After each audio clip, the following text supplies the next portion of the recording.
Assalamualaikum warahmatullahi wabarakatuh. Selamat datang di pembelajaran biokimia, program studi budidaya perairan, Fakultas Perikanan dan Ilmu Kelautan, Universitas Brawijaya. Bersama dengan saya Muhammad Delami. Kali ini kita akan membahas mengenai definisi dan peranan biokimia dalam bidang perikanan. Selamat mengikuti pembelajaran ini. Ya baik, subcapaian pembelajaran ini yaitu yang pertama, mahasiswa diharapkan dapat menjelaskan definisi dan ruang lingkup kajian biokimia.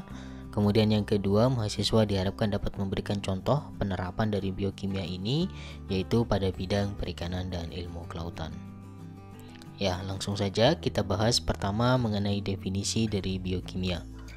Ya, biokimia itu berasal dari bahasa Yunani yaitu bios dan kemis. Bios artinya hidup, sedangkan kemis di sini maksudnya adalah kimia. Jadi, biokimia menjembatani antara ilmu biologi dan ilmu kimia. Sebagaimana kita ketahui bahwasanya ilmu biologi itu ilmu yang mempelajari tentang makhluk hidup, termasuk di dalamnya adalah strukturnya, bagaimana pertumbuhannya, evolusinya, persebaran dan juga taksonominya.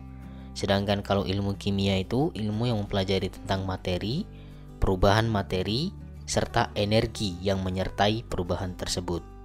Sehingga ilmu biokimia di sini diartikan sebagai ilmu yang mempelajari tentang struktur, fungsi, sifat, dan reaksi-reaksi kimia yang terjadi dalam tubuh makhluk hidup. Biasa juga dikenal dengan kimia kehidupan. Nah, mengapa kita perlu belajar biokimia? Padahal di sini kalian adalah mahasiswa budidaya perikanan. Nah, di sini ada 5 alasan penting mengapa kita perlu mempelajari biokimia. Yang pertama, biokimia itu mempelajari tentang struktur kimia, ya, dari molekul penting dalam tubuh makhluk hidup. Sementara kalian objek yang dikaji yaitu ikan, sehingga sangat penting untuk mempelajari biokimia. Kemudian yang kedua, biokimia itu mempelajari tentang metabolisme, di mana metabolisme ini sangat penting bagi pembudidaya. Misalnya untuk menentukan jumlah pakan, harus diketahui dahulu berapa laju metabolisme ikan, sehingga jumlah pakan yang diberikan nanti mencukupi untuk kebutuhan energi hariannya. Kemudian yang ketiga, biokimia ini berkontribusi pada pengobatan penyakit, baik pada manusia maupun pada hewan. Kalau misalnya ikan kalian sakit, maka di situ juga kalian memerlukan pengetahuan tentang biokimia. Dan yang terakhir, biokimia berkontribusi pada peningkatan produksi dengan teknologi rekayasa, genetika, dan juga bioteknologi. Misalnya, pada rekayasa benih agar menghasilkan benih yang unggul, maka di situ juga harus mengetahui pengetahuan dasar tentang biokimia ini. Ya, baik, kita lanjutkan. Terkait perkembangan biokimia, pada awalnya biokimia ini hanya menjadi cabang ilmu fisiologi dan kimia organik. Seiring berjalannya waktu, mulai diakui sebagai sebuah ilmu yang berdiri sendiri. Setelah banyak penemuan yang membuktikan bahwasanya ilmu biokimia ini merupakan sebuah ilmu tersendiri. Misalnya pada tahun 1820 ini, di situ mulai digolongkannya makanan menurut komponen utamanya, misalnya mana yang mengandung karbohidrat, lipid, dan protein. Selanjutnya, adanya konsep sel yang terus berkembang hingga mulai munculnya era bioteknologi, di mana ditemukannya struktur DNA dan lain-lain. Nah, bagaimana dengan kondisi sekarang?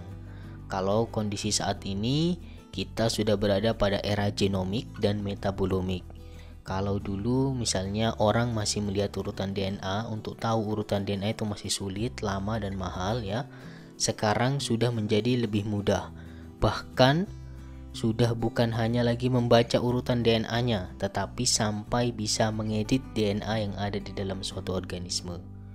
Kemudian penelitiannya juga sudah mampu untuk mensintesis DNA secara laboratorium. Nah, bagaimana cakupan ilmu biokimia ini? Ada 3 topik besar yang menjadi kajian biokimia. Yang pertama yaitu struktur dan fungsi biomolekul. Ini misalnya untuk penentuan struktur protein, analisis peran dan fungsi dari suatu protein dalam tubuh, dan juga molekul-molekul lainnya. Yang kedua yaitu metabolisme dan bioenergetika. Ini mempelajari bagaimana suatu molekul akan diproses dalam tubuh, kemudian enzim-enzim apa yang terlibat di dalam proses tersebut.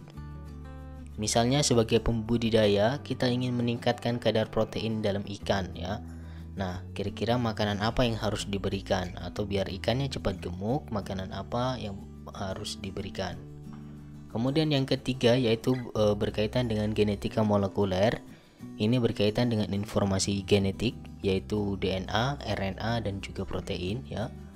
Topik ini misalnya kita mengetahui ada ikan nila yang memiliki pertumbuhan cepat ya, dan kita biasa bisa mempelajarinya itu berdasarkan DNA-nya, karakter dari DNA-nya. Selain itu, contoh lainnya misalnya untuk melihat keragaman DNA dari hasil pemijahan, apakah semuanya memiliki materi genetik yang sama, seragam atau beragam.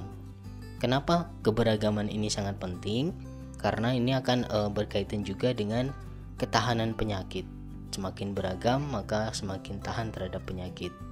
Namun di sisi lain keragaman juga itu akan mempengaruhi sifat-sifat dari ikan tersebut ya.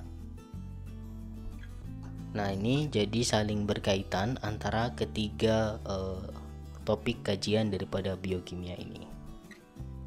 Kemudian selanjutnya kita akan melihat peranan dari biokimia.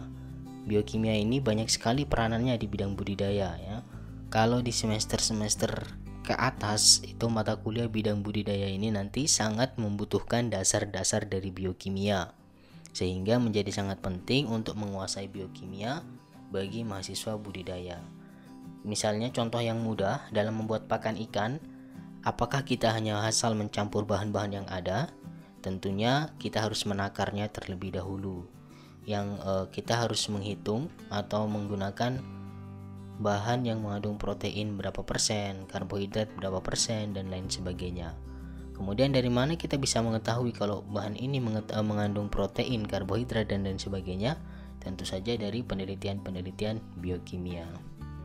Kemudian untuk laju metabolisme misalnya, berapa banyak pakan yang harus kita berikan, maka kita harus mengetahui berapa besar laju metabolisme dari ikan tersebut. Kalau misalnya pakan yang kita berikan hanya cukup untuk energi harian, maka tidak ada sisa yang bisa digunakan oleh ikan itu untuk mengembangkan tubuhnya atau untuk pertumbuhannya. Semuanya hanya habis dipakai untuk berenang energinya ya. Kemudian misalnya contoh yang ketiga misalnya bioflok ya. Bioflok ini adalah konsorsium mikroba yang dapat membantu memperbaiki kualitas perairan. Di sini juga dapat digunakan sebagai pakan alami oleh ikan, sehingga bisa menghemat air dan juga pakan. Nah, ini dapat diterapkan dan dikembangkan ya, tentu saja dengan dasar-dasar reaksi-reaksi biokimia yang dilakukan oleh mikroba tersebut. Sehingga nanti kita bisa memilih mikroba-mikroba mana yang bisa digunakan untuk kandidat dalam konsorsium tersebut atau bioflok tersebut. Contoh yang berikutnya yaitu fermentasi. Misalnya untuk membuat pakan yang memanfaatkan limbah-limbah pertanian. Nah, itu kan dasarnya adalah limbah, di mana di situ kualitasnya buruk. Hingga untuk meningkatkan kualitas bahan yang akan digunakan, kita perlu melakukan fermentasi. Bagaimana reaksi-reaksi yang terjadi saat proses fermentasi tersebut itu juga dipelajari dalam biokimia. Nah, masih banyak sekali peranan lainnya dari biokimia di bidang budidaya. Kalian bisa mengeksplornya lebih lanjut. Kemudian silahkan dituliskan dalam link yang ada di layar ini ya. Silakan di-pause terlebih dahulu videonya, kemudian dikerjakan tugasnya. Jika sudah selesai, bisa dilanjutkan lagi pada materi selanjutnya. Oke, baik. Bagaimana tugasnya sudah dikerjakan? Nah, sekarang kita lanjutkan mengenai peranan biokimia di bidang perikanan dan kelautan lainnya. Ini untuk memberikan gambaran kepada kalian terkait peranan biokimia itu yang sangat luas ya. Contohnya misalnya dalam bidang manajemen sumber daya perairan.